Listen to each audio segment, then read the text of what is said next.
UFC on Fox, Vanzant versus Waterson, and an incredible finish. And a hottie actually won this fight, guys. A hottie won, and we're going to talk about it right now. You're tuning into the destination for TV superfan discussion, AfterBuzz TV. And now, let the buzz begin. Yeah, that was this one. That is that one. A karate hottie won. You know, not just any hottie. As great as this song is, I do like the song from Karate Kid Part 2 better.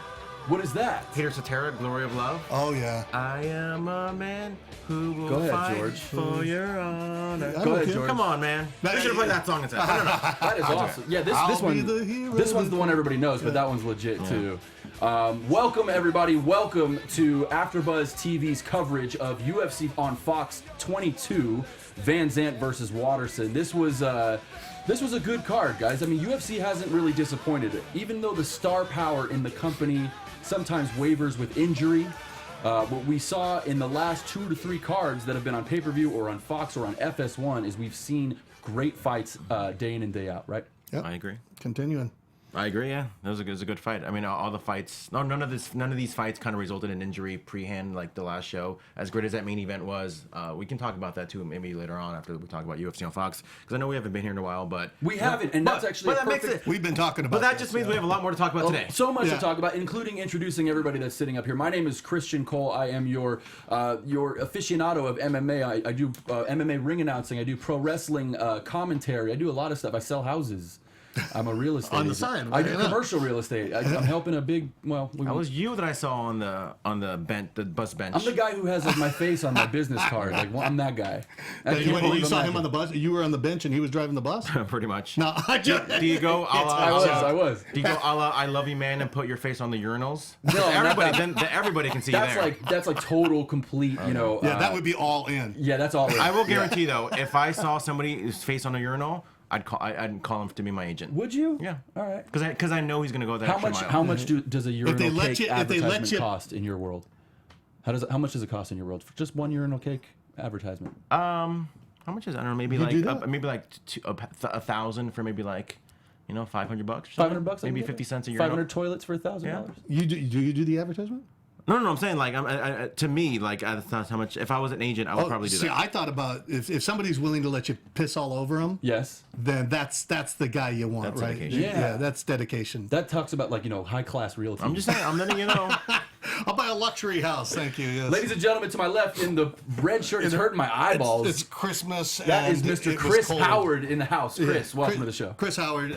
Reach me at Chris Howard Live on Twitter and Instagram. And yes, I'm dressed for the festive season. Yeah, if you're listening to us on iTunes right now, you definitely want to check out this video on AfterBuzz.com's YouTube page because that shirt is... It's worth it. And we both got a little red on today, bro. Well, they had a party here at AfterBuzz yesterday. AOW. And they had a ugly sweater party. Yeah. I don't know if I would have qualified or not. That sweater is ugly. Okay, thank you. You're just making it look good because you can wear anything.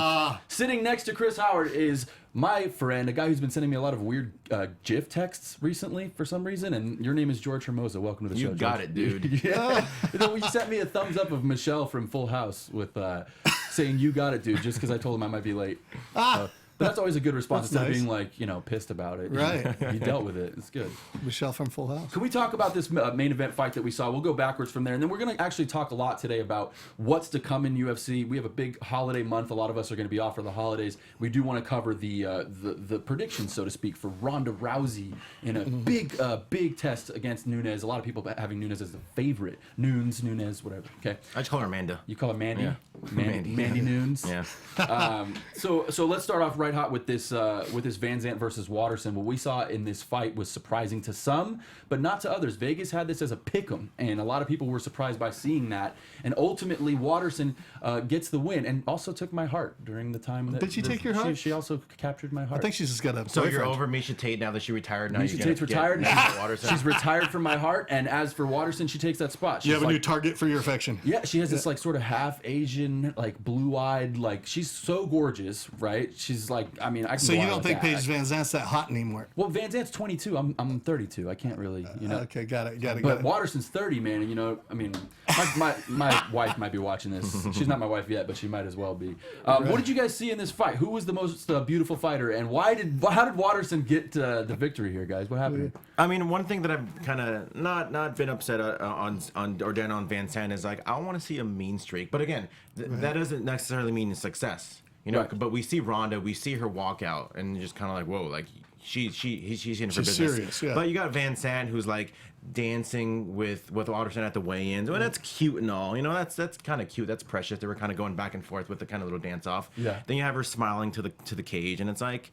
That's lovely and all, and you're so cute, but I don't know. It just She's cute. Even smiling at the weigh-in. She was smiling at the photo that they took. She's like trying to keep a straight face. I mean, there's no doubt that she's a badass fighter, but I think what you're maybe saying is maybe she's lacking the mean streak. Maybe she's a great fighter, but if you want to be on like a top echelon, you need to have that kind of that Rose Namajunas kind of mean streak, you know? Yeah, I actually do know what you're saying. It's that killer instinct, and she's missing it and I think that, quite frankly, that Dancing with the Stars has something to do with it. It's like in Rocky 3, you know, where he lost the eye of the tiger. Sure he was doing all the commercials and all that type of stuff, and her head didn't seem to be in the game at all. She was, and it really spoke volumes when she's standing there for that photo at the weigh-in, and she's like trying hard not to crack a smile because like she thinks it's silly. But that's when you get beat silly, is when you're not paying attention to what's happening. And she ends up passing out to a rear naked choke, which shows her heart. I mean, this is we see grown men all the time tapping, and we saw Connor tap real quick against Nate Diaz earlier this year. When you look at Paige Van Zant and you see her passing out, what does that tell you, George? You're an MMA practitioner. I want to know your. Oh, George, Chris. Oh, jeez. It's okay. Well, it's been a month since we've been here. You guys might as well. Hey Switch man, names this at martial arts stuff is advanced. Like we can project into each other's bodies and shit. But Chris Howard, tell me about that. You know, she didn't tap out. Did you? What do you think about that? I think that she was surprised. I think she went in there. She was believing her own hype, and I think that she, when she got caught on the ground, I think it was just pride at that point. And it's like, and you know, so the truth is that once the blood circulation gets cut off to the brain, sometimes you don't think all that straight. And it said that she was going to fight till the end. But ultimately, if you pass out, there's somebody there to save you. It's not a life or death situation. Well, by the way, I just want to switch gears real quick. Bernard Hopkins, no one there to save him yesterday. Did anybody see that fight? I did not see that I know fight. we have a lot of fight fans who are watching here around the world, and not just UFC, but if we could spend 30 seconds on that. Go. Yeah, I didn't see Bernard Hopkins in his retirement fight gets popped by a 6-punch combination and ends up getting knocked out and goes through the ropes, and there's a cameraman there who gets out of the way, and Bernard just falls directly on the back of his head, and his career ends with a 20-second count out like it was lucha libre. And now Bernard Hopkins, a great fighter, and if anybody respects UFC, I'm sure you're a boxing fan. You know, I did hear. You about see that, George? Yeah, it was that crazy. was crazy. It's just what a horrible way to end your career. Like that's the last image. It's not like, you know, obviously we'll get into that a little bit, you know, with Uriah So he Faber. went flat on his head though, on the top of his No, head. he literally fell out of the ring. Bump. Yeah. Yeah. Just imagine him spilling back. I've seen people go out of the ring before, but I've never. I mean, I thought, was he seriously injured at that point, or? I think it turned out he was fine. He looked when he first hit the concrete, literally concrete. Because that's what I was worried about. Loopy. Yeah, it was weird, man. Did you know about the 20-second count out? Is that a thing? No. Well, I mean, I've seen people. I mean, I watched. There's an old Hickson Gracie fight on Choke where Hickson just beats the guy. They go through the ring, and Hickson just jumps right back into the ring, and he's up and ready. And I mean, he literally beat the guy right through the ring. Yeah. Jump back in the ring, ready to fight again. So I've seen people go in and out of the ring. But this thing about like, when you got concrete on the outside, that's somebody can get severely injured. Sure. That happens. You see all kinds of stuff happen out of the ring, like in pro wrestling, guys just hit each other with chairs. Pretty much. There you go. Are they real chairs? Those are real chairs. They're not like made of sugar. Or... No way. You should see on the indie scene, they're like real chairs. Really? Yeah.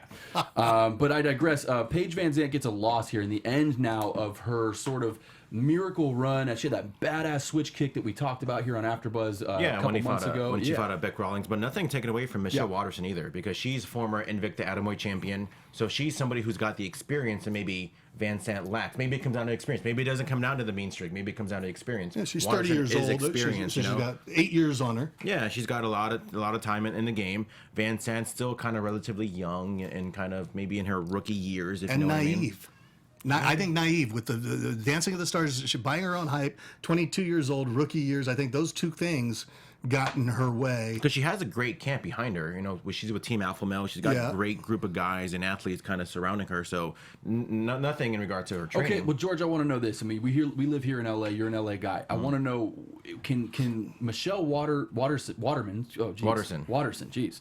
Can Michelle Waterson? Just call her the karate hottie. Karate hottie. Can that karate hottie have the star power that Paige has had? Can she get to be in that level? She's obviously pretty, but does she have that sort of all around, celebrity-like feeling that Paige VanZant gives off? Can she become the next major #1 draw women's fighter in the world? I think maybe not #1, but I do think she has a lot of star power in her. I think she has a lot of marketability. She's definitely can appeal to maybe the Asian crowd. The Japanese, or I don't even know what her background. I think she's a Korean. Her background's gorgeous. I know that. She's beautiful. But Chris, does she have the power to do? I agree with George. I think that she's got. It's definitely marketability, and she's got it. I think that what put Paige out there was the fact that I mean, first of all, we have to. Who's hotter? Well, I got water. You got water. I'm gonna go with VanZant. Really? See, you don't like the age difference. I love the age difference. Oh, see, I just me too. Yeah. See, us old guys, we like the age difference. You know what's funny? It's funny because we're joking around about who's prettier and stuff. But what I want to talk about is you could see the 22 all over her. You could see her immaturity, and this is probably one of the reasons why she lost. It's not like she got outskilled. I mean, she did jiu-jitsu wise. She got caught. Got her back taken down to the ground, choked out. But what I'm saying is that I see is a little bit of immaturity behind what she is and represents, and to me, it loses her appeal. I think the main streak, I think she lacks, and I say that not because of this fight, because she's lost before, and I didn't really see much improvement. She lost against Rose Namajunas not too long ago before she went on Dancing with the Stars. She looked good against Beck Rawlings, but now let's give her another top name like a Michelle Waterson. Waterman or Waterson? Waterson. Yeah, it's like Ron Waterman was my head. It's another test. It's another test, and I think she kind of failed. I think Beck Rawlings wasn't really a proper test. That was more like a quiz. Okay. Now here's a test, and now she failed. And to your point about the immaturity, though, and that's not a knock to her. It's just a reality. When they're going in there and they're just about to start the fight, she once again is starting hard not to crack a smile. And you've got Michelle Waterman, is it Waterson or Waterson? You got the karate hottie who's got this look on her face like she's there for business. Yeah. And I remember Hickson Gracie used to tell me this all the time. He said when Hoist went in and lost to Matt Hughes, he said Hickson said he didn't have that. He didn't go in serious like he was going to be there for the fight, and you can. Hickson said you can see it in their eyes before the fight ever even happens. That they're either there to win or they're not. Yeah, well, for Waterson, she's clearly not a star yet because none of us can remember her last name. So hopefully on her way to stardom is Michelle Waterson, and she gets a huge win over a major star who was really ascending throughout the ranks past UFC as a star on Dancing with the Stars. VanZant goes down. She even just said in an interview before the fight, she was like, I'm a big wrestling fan. I like to think that'd be in my option some point soon. She can't run a clothesline. VanZant? Yeah. Oh, that's funny. A lot of these MMA guys, they don't really realize what it takes to be a wrestler. But see, it's not like you can just go, I'm a wrestler now, like just because I'm a star. No, you have to train and learn how to do all that. Yeah, but Dancing with the Stars, I think, was a major one of the things that helped her to get that notoriety. For sure it was. I mean, there's no question about it. And you look at somebody like CM Punk coming over, that notoriety gave him a lot of fame, but that fame doesn't count one iota when you're in there in a fight. Yeah, speaking of CM Punk, it can get to your head. It's true, and it really can. And speaking of Punk, a guy who lost appropriate to mention an up-and-coming star in Mickey Gaul, and Mickey Gaul getting a huge win last night against Sage Northcut. We talked about how there was two different pretties who lost on this evening. Paige VanZant got her pretty card punch tonight, and as well did Sage Northcut. Northcut losing by a rear naked choke at 1 minute and 40 seconds of the second round. Northcut, a rising star in the company, not just because of how good he is, but how good looking he is. And I don't think he's that good looking. And fair enough, but come on, he's a pretty boy. Even if but the thing, it's like he's a pretty boy, but it's like I'm never a big fan. I like the net. I'm gonna tell guys. Tell us what guys you think I've never been a big fan of guys who like go out of their way to be pretty, like the frosted tips. Like I want guys to be naturally. I'll have pretty, you know that I had frosted tips back in 1998. It was a Did thing you really? that I We had. all Yes. did. We all did, but I don't want that to define my prettiness. Right. You know? I think Mickey Gall's a better looking guy than Sage very Northcut. We should bring that metrosexual. back. Me and you should bring that back. So you like that pure masculinity. Yeah, exactly. In the guy. You know, yeah. like The Rock's a good-looking dude. You know. Yeah, but if you bleach your tips, you're still masculine. It burns if you have to pain through. It's the just burn. the tip. My point It's is, just like, the tip. I think as far as attractiveness and cuteness, I think he's overrated. Fair enough. Overrated is Sage Northcutt. But he in is terms a of pretty boy. cuteness. He looks like a cross. But he's a great fighter, though. Yeah, he looks like Dolph Lundgren got together with Jean-Claude Van Damme. They had a baby or something. Right? Yeah. But instead, Mickey Gaul with a huge win. Again, just with that rear naked choke. Mickey Gaul looked in trouble at one point. Sage had some good moments in the fight, some good strikes, but Mickey Gaul cut him open. He cut him open. That as Mickey choked in that rear naked choke, he was actually bleeding from the face pretty bad. Who knows how that would have developed as the fight went on. But Mickey Gaul with a huge win. Now, is CM Punk as much of a punk now with this? Yeah. Don't you think? Yeah, I mean, pretty much. I mean, it just kind of goes back. You just kind of go back and you just kind of figure out, like, dude, they put CM Punk with the wrong person. You can't put CM Punk against this up and coming guy, you know. The thing I loved about Mickey Gall last night is, like, he just looks so confident. Yeah. He kind of had that, like, boxing kind of Floyd Mayweather, Nick Diaz kind of, like, elbow out, just kind of confidence about him, and he just, you know, kind of like the shoulders and whatnot. You know, I love that. A lot of us talked about a year ago when we first heard, or 2 years ago, when we first heard that Mickey Gall was going to fight CM Punk. We thought that Dana may have been feeding him a tomato can just to get CM Punk over, but now in retrospect, it starts to kind of look like Mickey Gall might be pretty good. well, just specifically, it looks like maybe Dana knew that Mickey Gall could be a star and wanted to give him Punk to send him into superstardom, because now he dominates Sage Northcutt, another rising star. How many more fights till Mickey Gall could be considered a top 5, top 10 guy? Maybe 1 or 2 more fights, and then he's in title contention. I mean, that's huge for Mickey Gall, who was just really trying to get past a celebrity fighter, and now he's a guy who we can really start taking seriously in that 170-pound division. He's legit. Any issue with that? You like Mickey Gall? I mean, I think he's a rising star. I mean, maybe even get like a. I mean, again, he's got the I don't want to say notoriety, but he's obviously had a high profile fights. You know, obviously on Fox, on CM Punk, and you know, let's see how far the ball can roll. Let's maybe give him a top 10, or not top 10, but like maybe top 15 guy. Yeah, I mean, he's a good fighter. What fascinates me, I think they said something like Sage has a blue belt in jiu-jitsu, which, I mean, that's not all that impressive. Now tell our fans at home, where's the blue So, on the... no, he goes white, blue, is there anything after? Oh, white, blue, purple, brown, black. Gotcha. Right, and so Mickey Gall is a brown belt. Pink belt's not a thing. Pink, well, for the girls, Was they it do was different an orange belt the thing? Because when I was a kid, I had an orange belt. That's in, like Taekwondo. karate or something? I took karate. jiu-jitsu. Yeah, well, Japanese jiu-jitsu? Or? Did you take bullshit jiu-jitsu? Okay, so if it was Brazilian jiu-jitsu, for kids, they'll do it differently. They throw in some more belts because the whole idea is to give you something to aspire to. Oh, participation trophies. Yeah, Oh, they need to give God. you. Yeah, they need to keep you going, and as a kid needs a little bit more than an adult might Not need. that I accomplished something.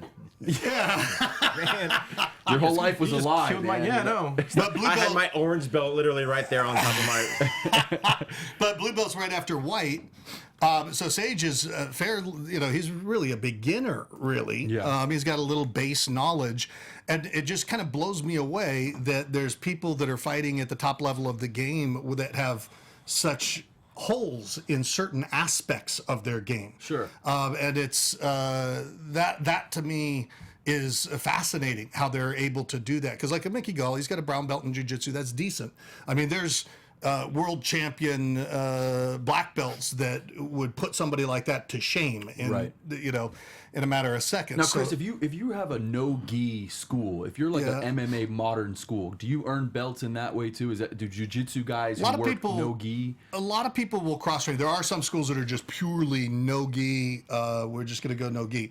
A lot of schools, what they'll do is they'll mix it up where they'll have, we do no-gi 2 days a week, we do gi the rest. Gotcha. For technical fighting, for technical jiu-jitsu, they say you're better off fighting and training with a gi because there's more that you can do, because you can use the gi to choke people. Because and is that it type not of correct stuff. that in 2016, almost 2017 now, guys, isn't it correct that most modern fighters are now trained no-gi? Is that pretty accurate? I would say, I mean, it depends on what you're fighting for. Are you fighting for sport or are you fighting for self-defense? Because if you're fighting for self-defense, people wear jackets all the time. People wear, you know, you're using anything that you can to, you're going to grab the collar, you're going to do a choke. Everybody in here is wearing clothes. You ain't touching my collar. Yeah, that's why they train in gis. But they'll be really, they're like, oh, hey, my friend, blah, and then grab the choke. Yeah. But so they'll train in gis to replicate clothing. It's supposed to be with clothing. So if you're training for real street self-defense, you should cross-train. You should train with both the gi and without the gi.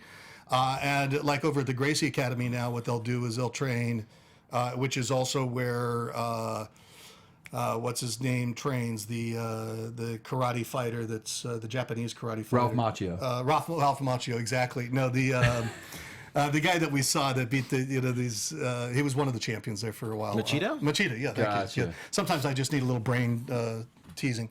But so Machida trains there. We've got, Nick Diaz trains with Hickson's son. Okay. But when they go in there, they'll train some days with gloves, with the little half gloves. They'll train some days with so if you're gis, into MMA fighting, you're going to go in there and be so more that way you get a cross training in everything that you might run into. Right. Yeah. But if you're training for a fight, if you're specifically preparing for a fight, then you're going to train the way you're competing. Absolutely. That's why even Brazilian, like if they're training for sports competition jiu-jitsu, they're going to be wearing gis. But that is not street relevant either. I mean, it can be to a certain degree, but not really. Right. This fight, of course, took place in Sacramento, California, the hometown of Paige VanZant, but indeed also the hometown of Uriah Faber. I think Uriah Faber has really crossed over with respect to being a celebrity outside of fighting. People, they know him, they remember his name, they remember his look. The California kid wins in a unanimous decision over Brad Pickett in his final fight of his career. George Hermoza, talk about your experience with Uriah Faber. Was he one of those guys that kind of brought you in to be a fan? I know that my era was a little bit like, he was one of those 5 or 10 or 20 guys that was part of that era that allowed me to become a fan of MMA. Not initially, because when we first started to hear about UFC, me personally, when I first heard about UFC, I saw a commercial for it like in '93 or '94. That's when it first came out. And as a wrestling fan, I'm like, oh my god, is that Ludwig Borga? Fighting for UFC, and then later on Shamrock. So that's kind of what brought me in. But it definitely, Uriah Faber definitely brought me into some of the smaller fighters. I obviously maybe, again, we all thought it was about WWF, but, once we started hearing more about UFC, then there was WEC. Right. And those kind of showcased, the lighter weight fighters. Because, obviously with UFC, it was mostly, the heavyweights and the light heavyweights. The Shamrocks, it's crazy to think that, Ortizes, like, if it was 10 years ago, Conor McGregor wouldn't even be in UFC. He would be in, at least when he was a 45er, he would have been a WEC guy. So I don't even think Strikeforce kind of, or maybe even Pride showcased some of the smaller fighters, but WEC, that was like, literally, that was a UFC for some of the smaller guys. If you were remember a the champion. Pettis kick off of the, wall? Benson Henderson? Benson Henderson got kicked in the face by Anthony Pettis on one of the best wall-walking kicks I've ever seen in my life. WEC has like legendary fights in it. I think UFC owns the library, so they may be accessible through Fight Pass. So yeah, just because these guys weren't in the UFC until maybe like 2010-ish or 2009, 2010-ish, maybe 2011-ish. Doesn't mean that these guys weren't world-class fighters, and Uriah Faber was the guy during a time where, WC was kind of, again, the UFC of the lighter weight. Indeed he was, and what we saw last night was Uriah Faber looking dominant, but sort of fighting safe is what I felt from him. I felt like he knew he wanted to get a big win on his last fight of his career, and indeed he did, Chris Howard. Oh, I thought it was a great fight. I enjoyed it. He controlled the fight. He had it for. I don't think there was ever any moment that we were scared for him. Every judge scored a 30-26. Yeah. Oh, did they? Yeah. Yeah. It was pretty. It was pretty solid in his favor. I mean, he was just picking the guy apart. So that's why they call him Pickett, right? Indeed, and for Sacramento, they get one at least good moment for them last night, and but also a bittersweet moment as they end up saying goodbye to the California kid Uriah Faber. At the end of the fight, he was like. Yeah, and I like that. I like that he went on his own terms. This wasn't something like we saw with Tate, where it's kind of like she kind of realized after she lost, I think I'm done. We all knew this was going to be Faber's last fight. Yeah, and just listening to him talk afterwards, it's kind of cool. They him and Cruz kind of squashed the beef. Although I'm sure the rivalry's still going to be there now with. His team, Alpha Male, kind of going up against Dominic Cruz next week. Let's talk about that, George. Go ahead and get right into that. Well, a lot of it was because, he wanted to focus on the next generation. I think Faber was 37 or 38. Sure. Obviously we got these young guys in Team Alpha Male. Joey B kind of still on the rise. But Cody Garbrandt. Yeah, this is the show where we don't pronounce anybody's name right. That's all this is. Cody No Love is what I like to call him. Cody Obviously, Paige Vanzant trains under there too. Boy, did Cody look like a huge douche on TV during that card. What was that? Like they tried to cut promos on each other, and Dominic Cruz is in the studio, and they have Cody Garbrandt by the cage. You couldn't even hear anything. But they were just like, it was such the most forced trash talking I've ever seen. I feel like they were both a little angry. It wasn't fake, right? But what you saw was that they were kind of like trying to one up each other, but neither one of them had a good promo game. Like Conor McGregor would have like ate those dudes up. I think Cruz was kind of like would come out the winner, but yeah, just Cody just kind of came off like kind of childish. Yeah, very childish. But then again, he's a lot younger. I don't know. Maybe this goes back to the immaturity that we were talking about Van Sant, but maybe he's more immature as far as, mentally, because that guy can fight. And he's undefeated for a reason. And who do you got in that fight? Oof, that's a good one. I think most people are picking Dominic Cruz. I'm going to go with Dom. You got Dominic Cruz to retain. Yeah. Chris Howard. But I would have to go with Dominic Cruz too. But the funny thing is, that's a whole other aspect of the game that you got to learn. I mean, you got to be a fighter, and you got to be good at trash talk. Well, and you got to be good at the promo side. No, I know you should be, and most of them probably don't think that way as they're growing their game. They're coming up for the martial arts. They're like, okay, I want to fight. Right. And it's like, oh shit, I got to learn all this other stuff. How to talk bad. Yo, mama. I mean, to me, it's the difference between making $30,000 a fight. You're absolutely right. I think there's a difference. There's better singers than Madonna, but Madonna knows. Madonna does the game. Madonna. Yeah. I think there's a difference between trash talking and talking to the point where, dude, you're getting bleeped like every other word. Right. Like you're still on TV, dude. Like act like you're actually promoting on TV. You're talking about like the Diaz brothers or what? I'm talking about Garbrandt yesterday. Oh, Garbrandt. Oh yeah, exactly. They couldn't hear anything he's saying. Yeah, they kept muting him. That's true. And I don't think it was Cruz, because obviously he's somebody who's been on TV for a while outside of his fighting. Yeah. Because obviously him being on Fox, I think he kind of knows better, to be honest with you. Right. So I mean, it's like he's TV ready, but he still doesn't cut a good promo. Dominic Cruz he's just kind of boring guy. You know what I mean? Like you got to start to like watch Conor and start to like emulate what he's doing. Don't bite his exact style. But I mean, you go right back to Muhammad Ali. Yeah. It's been around for a while that people were trash talking. I'm the greatest. I'm number one. It's like. But Muhammad Ali is the greatest, right? But he's also defined by his talking. That's right. What it was self-proclaimed, and he became it. That's and then what he became. Yeah. Like I always say, and I've said this for a while. If you want to be a fighter, cool, be a fighter. Do your thing. But if you want to like bitch and complain why you're not main eventing or why you're not making the top bucks, why you're not getting endorsements, you gotta show a little bit more personality. Take some chances. Look, Donald Trump just got elected on being like basically rude to everybody. That was his thing. Just be as abrasive and get as much media attention as you can get. It's show business. And he ended up winning the American Championship. You know what I mean? And now I want to see guys like Cody, like he was trying, right? He was just bad at it. But that fight will be exciting. And as for like the Ronda fight, because Ronda has never been like a trash talker. She's always been like she beats you in 14 seconds and then has a huge ego about it. Right. But not like the talk. She shows up in gowns and then turns around and walks away. Yeah. Yeah. I mean, what do we expect from Ronda and Nunes? Because I feel like. Yeah, this is really scary for a lot of people. I feel like Dana's probably scared. Like you have this major star who hopefully she could win and continue to keep this company afloat, right? The reason they sold for $4 billion is half because I haven't of Ronda, seen a lot of Nunez's fights. What's her style? She's just aggressive fighter. Aggressive. Is she better stand up or on the ground? Yeah, her stand up is wicked. On the ground? She's all the way around. But you're not going to go to the ground with Ronda. No, but she's the best pound for pound fighter in the world right now on the women's division in any women's division. I think Ronda will do it just like she's done it before. I think Ronda. You're crazy, Chris Howard. Yeah, Ronda's big mistake in fighting Holly Holmes was to get within striking distance by trying to do a judo throw instead of a double leg takedown. If she just got her to the ground, she would have been fine, but she left herself open there for a moment. I would be willing to bet you dollars to donuts. And everybody that's watching, you tweet us and chime in on this. Who do you have, Ronda or Nunes? Because I would be willing to bet you dollars to donuts that if they go to the ground, Nunes will dominate that part You of the think fight. so? It's a year layoff for Ronda Rousey. She's doing movies. Her heart got broken with that loss, and her jaw got broken with that loss. And now you look at her a year later. I don't think she wants this. I think she might be wanting one paycheck and one see you later UFC. Sometimes losing is probably the best thing that can happen to you. Yeah. We've seen it before. I don't see it happening. And again, it's one of those where we just talked about it right now about Right. Vanzant lacking something.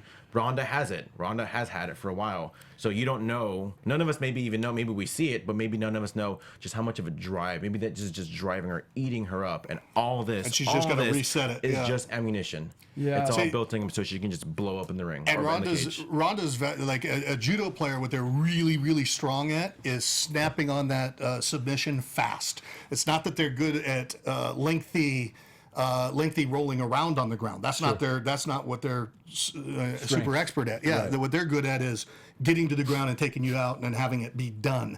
And if she can go to the ground and slap a hold on there, she's. I think Nunes is not going to have a chance. Because at the same time, Nunes isn't exactly like 10-0 or 11-0. I mean, she's got a few losses under her belt. I understand that, but she's on fire. And the way I see it, if you have someone who's completely blazing fire right now in Nunes, and then you have someone that's sitting on the shelf for the last year, it seems obvious to me. I would be placing my money on Amanda Nunes. So what is it? If so, for $1 that you bet, I have to give you a donut. If I dollars to donuts? Is that what he said? That's exactly right. Dollars really? to donuts. How many dollars per donuts are you willing to put up? Well, donuts go for like 85 cents now, so I would probably go like 5 to 5, 5 to 5, 5 to 4. Donuts from where? So I'm getting the money, right? And you do the donuts. So then Krispy Kremes. I do love me some Krispy Kreme. They're pretty good. Win if you tell me. No matter what, we're all getting donuts. Yeah. So if Amanda Nunes wins the fight, the next time we're sitting here, you're bringing donuts. That's fine. Okay. And if not, I'll pay you dollars. Hold on. You bring the donuts. We'll do donuts either way. Donuts to donuts. You bring the donuts if Ronda wins. Yeah. What? You just want donuts because you're not even in the bet. Yeah, but we all get to share the donuts. That's the thing. All right, donuts to donuts it is. Okay. We're going to start wrapping it up. I want to talk a little bit about 2017 and our predictions as we come to the end of the year here in 2016. 2017 could be a big year for the UFC if Conor stays healthy and keeps winning. He's been healthy, though. Who's going to be the other Conor? In wrestling, we always talk about who's the next Stone Cold Steve Austin, who's the next The Rock, right? Who is the next Conor? Do you see him on the roster, George Hermoza? Is he coming up in the ranks? Young fighter, which weight class is he? Who is it? Nothing that's really stood out, to be honest with you. I mean, I think some of the girls, especially maybe Cyborg, but that's the thing, maybe something to talk about too, where they just announced the women's featherweight. Yeah. Women's featherweight. For 2017, we will see a women's featherweight champion. But Cyborg's not in the main event. Right. Holly Holm versus Jermaine did something. Oh, is that right? Yeah. I must have missed that breaking news. Well, you heard it here. So Holly Holm versus not Cyborg. Which, by the way, if it was Holly Holm versus Cyborg, that would have been huge. That would be big. So I don't know. It was maybe like a week ago. Cyborg was pissed. Maybe they want to make sure Holly gets warmed back up. Yeah, I think Cyborg would tear her to shreds. Cyborg would kick any of us. Yeah, all of us together. She's so big and strong. And the fact that she's not in the title fight at all. Right. Like here you are, they're giving Ronda the first belt ever. You know, she didn't have to fight. I mean, rightfully so. Obviously, we saw a tournament for the strawweight one, but you're not gonna have Cyborg in the title fight. Yeah, come on, dude. That is a bad decision. There's got to be something. I don't know. Maybe they just want to build that one, the Ronda Cyborg, and especially like with how much we've saw like Cyborg suffer in the weight cut. That was bad. That was horrible. Couldn't we see them fight at 45? Ronda Cyborg. Oh, it'd be Ronda having to go up. Ronda would go up. Yeah. Don't you think she would? That's money fight. That's the money. That is. But I think it's part of the strategy. It's just like if you're going to mess with their head, let her struggle. She's the one who has to struggle. She's got to pay the price, not me. But I also think that it's interesting in the UFC, and Dana White said this from the beginning, is that we're not a sport like in boxing where you have the one colorful peacock that's at the top that everybody's going for. We have multiple stars that we get to build, and we have to continue building. So to your point, who's the next Conor McGregor? I'm with you that it's like I don't see that person yet, but they have to continue to develop those people. Otherwise, the promotion dies. They can't ride on Conor McGregor forever. And it's very apparent, too, that he doesn't have to be an American star either. Right. Like, I think a lot of guys, especially here in this country, think, like, oh, who's going to be the next? Like, he's got to be white, to be politically incorrect. True. He's got to be, like, from, New York or whatever. But no, like, Conor, like... I mean, maybe it's the accent that does it. You know what I mean? But like, I don't. Again, it's the suits, bro. It's the swag. It's the suits. It's everything that he does. But it can be something totally different next time. It doesn't. Sure. That's the kind of the cool thing. But it does open up. Like maybe the next guy's maybe somebody fighting in Japan right now. Somebody fighting in China. Somebody fighting in Mexico. Yeah. Maybe the next guy is like he's literally maybe right now trying out for Ultimate Fighter Brazil right now. And what's cool is it's not just held to men too, because they've proven that we'll watch the women, and we will. And it's not like in boxing. In boxing, I mean, did anybody ever watch women's boxing? Yeah, I knew Layla Ali was like a big Olympian, Right. like a champion, but I've never seen her fight once. I mean, Never and at the same time, I think they did roll the dice with two of the guys, or one guy, one girl yesterday, and I think they kind of failed because obviously I think they were kind of banking on Paige Vanzant and Sage Northcutt last time. But very surprising for me to see that Vanzant and Northcut and these guys were sort of carrying a card on Fox. But also that kind felt of strange. says like, were they trying to groom Northcutt? Because Mickey Gall's a tough dude. Like I There's don't know, moments where UFC looks super legit and looks like they're actually doing matchmaking, and then there's moments where they're grooming and it's weird and I hate it. But but I don't know. I think that fight was actually just what the fans wanted to see, and they figured one of those guys is going to catapult. That's what I mean, they've got to have it in their mind, both possibilities, because once two people step in the ring, anything can happen. So it's like, okay, we'll be grooming in this case, or we're not. I mean, I think Connor's so above and beyond everyone else that it's kind of hard to say somebody's the next Connor. Right. But just with take away like the personality, I think Max Holloway is the next guy. Max Holloway's the next major star. Absolutely. Is what you're saying. Why? Well, first off, that guy can fight. I mean, the guy has been on such a tear. I mean, coincidentally, his last loss was against Conor McGregor. But since then, holy crap! Even talking about was it last week where he fought Pettis? Like, I didn't think he was going to win that easy. Yeah. And now he's going to face Aldo, and I think now he's going to beat Aldo, and just kind of anybody beating Aldo at this stage is going to be like, dude, this guy's legit. Yeah. I don't think he has the ability to be that star that you're thinking. I think he could be one of the best fighters in the world, but we're talking about a crossover. talking about See, the I full think package nobody. of I think everything. nobody then, because like I said, I think Conor is just so above and beyond like everybody. Yeah, man. But it's so It weird there's only one. surprises me that they're not kind of training them up. You might Yeah, like, get some where's media training. If and you some, think about the UFC like 4 years ago, 5 years, no, let's go 6, 7 years ago, and we talk about Quentin Jackson and Chael Sonnen right. and like character. so many characters. Even GSP with his little Frenchy like weirdness was like that dude was a character. You know what I mean? And now you have like way less stars. It's either Ronda or Conor or nothing. Everybody else is just great fighters, but there's no stars. And 2017 could be a tough year for this company, who's now owned by a new conglomerate, if they don't begin to bring in stars and develop these guys on their promos and get them to really promote the fights like authentically, the way that Conor McGregor does. The problem is, though, if you do too much of that, they risk going over to WWE. They're like it's like, okay, what is this? Are we watching show business, or are we watching fights? I think that when you're watching a UFC card, it's the sort of fans that like the super fans like ourselves, where we watch the UFC, then we go and we tune in on YouTube and we watch him do his press conference. People who just watch, they probably like the Vince McMahon walk that Conor does and the fact that he knocks people out, but they don't really know all the F-bombs and water bottles that he's throwing at press conferences, which make him super appealing. You know what I mean? We know that because we're super fans. But then when other people hear about it, they become super fans. They start watching more and more. So I think more guys need to have legal type of fun on the side to make people want to watch them. Legal fun on the side. Legal fun on the side. Do we see John Jones back? If you want to Speaking know of what legal- that legal fun on the side is, contact Christian directly. Yeah, that's a tough sell for me. I think it's pretty much unofficially official that he will be back. John in Jones will be July. back in July. I mean, again, who's going to know what the state of the light heavyweight championship is? I know we just saw last week, that fight kind of not happened with What a Daniel Cormier and mess at Anthony 205, Johnson. George. What a mess. I mean, and I don't even know the next person next time that title's gonna get defended. We haven't heard anything about Cormier coming back anytime soon. We have Rumble just kind of twirling his thumbs. We have Bader, who looked good not too long ago against Nogueira. Again, I don't think Bader's ready. I think he keeps losing once he gets that chance. But who knows? I don't want to see Rumble versus Bader. But maybe that's just kind of the only thing that can happen right now with Cormier. It ultimately out of will the picture. probably lead to DC versus John Jones again. Hopefully, it actually happens. I hope too, but I almost feel like if I'm in DC's camp, I'm like, nah. Although- I'm good. I'm not signing that fight. No thanks. Although above everyone else, I want to see John Jones versus Rumble Johnson. John Jones, Rumble Johnson. Just because that's a fight we haven't seen before. But John you Jones think pretty that much should be cleaned the fight everybody. in July when his first fight back? Yeah, I mean, considering everything that happened with John Jones, I think he shouldn't get the next title shot, or Right. just because he's back. He had his chance, and I know there was like tainted meat and whatever. Sure. I get it happens, but you got to know what you put in your body. Yeah. You're a professional fighter. I never put That's tainted part meat of in the my job. body. That's part of the job. Ever. Can we quote you on that? Tainted meat comes nowhere near this body.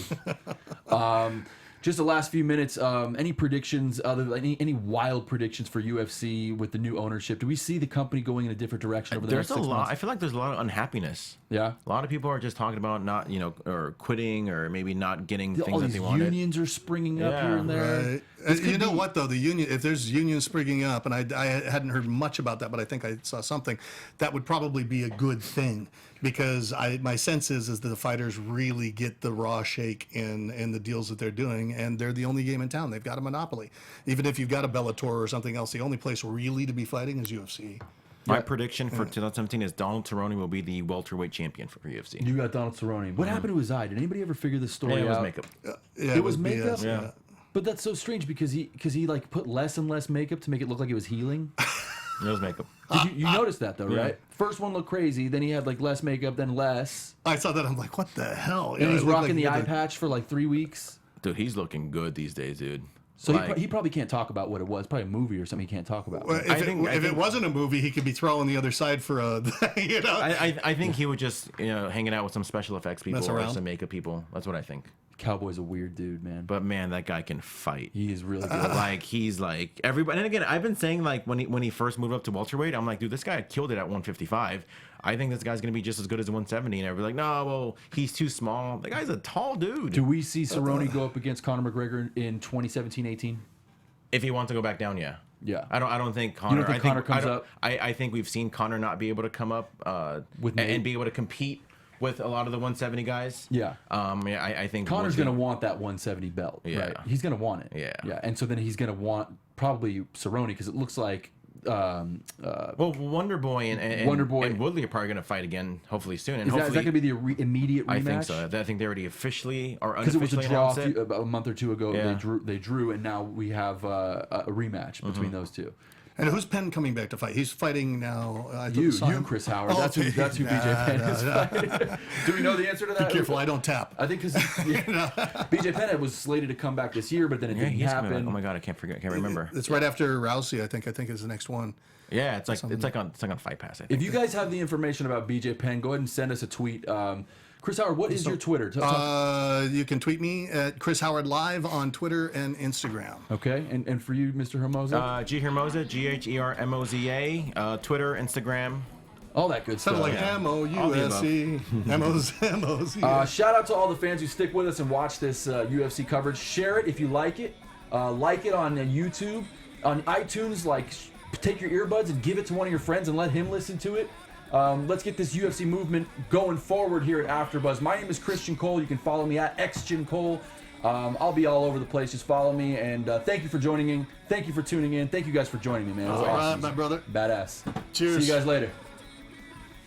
From executive producers Maria Menounos, Kevin Undergaro, Phil Svitek, and the entire AfterBuzz TV staff, we would like to thank you for listening to the AfterBuzz TV network. To watch or listen to other after shows and post comments or questions, be sure to visit AfterBuzzTV.com. I'm Sir Richard Wentworth, and this has been a presentation of AfterBuzz TV. Buzz you later. The views expressed herein are those of the hosts only and do not necessarily reflect the views of AfterBuzz TV or its owners or principals.